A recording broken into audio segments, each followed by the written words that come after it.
به نام یاد خدا، سلام و وقتتان بخیر. به خبرهای این ساعت خوش آمدید. نماینده صندوق حمایت از کودکان سازمان ملل در افغانستان میگوید یونیسف متحد به همکاری با مردم این کشور است. ارگ اعلام کرد که تاج الدین اویواله در دیدار با معاون اداری رئیس وزیران همچنین از تلاش برای فراهمسازی کمک‌های بشردوستانه به مهاجران برگشت کننده و همکاری در ساخت شهرک برای آنان و ایجاد فرصت کاری برای شهروندان خبر داده است. عبدالسلام حنفی هم گفته امارت اسلامی آماده هماهنگی و فراهمسازی تسهیلات در این زمینه است.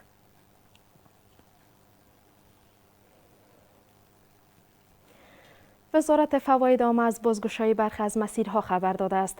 بر بنیاد خبرنامه شماری از مسیرها در ولایت‌های تخار، بدخشان، بغلان و سمنگان که در اثر جاری شدن سیل مسدود شده بود برای رفت و آمد بازگشایی شده است.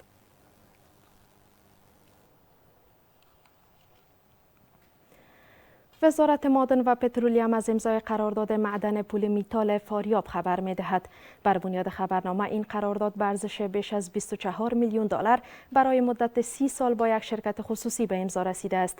با تطبیق این پروژه برای 130 تن نیز زمینه کار فراهم می‌شود.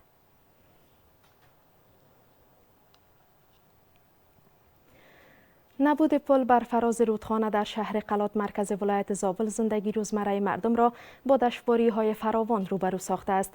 باشنده‌های این شهر می‌گویند که در فصل بارندگی و هنگام سیلاب‌ها عبور و مرورشان مختل می‌شود و از حکومت خواستار ساخت پل پایدار بر این رودخانه اند. در همین حال مقام‌های محلی زابل تاکید دارند که این مشکل را با حکومت مرکزی در میان گذاشتند.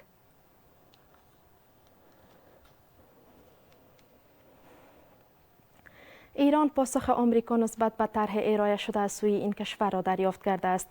رسانه‌های ایرانی به نقل از اسماعیل بقای سخنگوی وزارت خارجه این کشور گزارش دادند که طرف آمریکایی پاسخ خود را به پاکستان منتقل کرده و این دیدگاه در حال بررسی است و پس از جمع‌بندی پاسخ ایران ارائه خواهد شد. آقای بقایی تاکید کرده که طرح کشورش بر پایان جنگ تمرکز دارد و در این مرحله مذاکره هسته‌ای وجود ندارد.